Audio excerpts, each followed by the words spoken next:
94 வயசு இருக்கிற சிங்கீதம் ஸ்ரீனிவாசன் மிகவும் ஃபேமஸான டைரக்டர். இப்போ ஒரு சிங்கீதம்னு ஒரு திரைப்படம் எடுத்திருக்காரு. ஸோ இது ஒரு தெலுங்கு படம், தமிழ் டப்பிங் அவைலபிள் இருக்கு. நெட்ஃபிளிக்ஸ்ல இந்த படம் ஸ்ட்ரீம் ஆகிட்டு இருக்கு. ஸோ இந்த படத்தோடைய ரிவ்யூ தான் நாம இந்த வீடியோல பார்க்க போறோம். ஸோ படத்தோடைய மெயின் கான்செப்ட் என்னன்னா, ஸோ ஒரு ஆந்திராவில் இருக்கிற ஒரு வில்லேஜ், அந்த வில்லேஜ்ல ஒரு புழு பூச்சி கூட முளைக்காது. அந்த மாதிரி ஒரு இடத்துல கோல்டு மைன்ஸ் இருக்கு.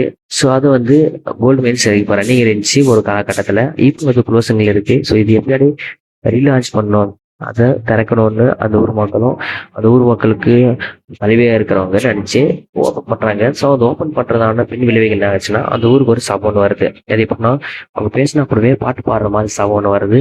கடைசியில் அவங்களுக்கு அந்த தாங்க கட்சிச்சா அந்த சாபத்துலேருந்து இவங்க வெளியே வந்தாங்களா இல்லைன்றதான் ஒரு மீதி கதை. படம் வந்து ஒரு நல்ல ஒரு எமோஷனல் ஆகட்டும், ஃபீல் ஆகட்டும் நல்லா இருந்துச்சு. மேக்கிங் ஆகட்டும் பர்ஃபெக்டாக இருந்துச்சு. 94 வயசான ஒருத்தர் இந்த படத்தை எடுத்திருக்காருன்னா யாரை நம்புவீங்க? ஸோ அந்த அளவுக்கு இந்த வயசுலயும் தலைவன் அந்த அளவுக்கு வளைச்சிருக்காங்க.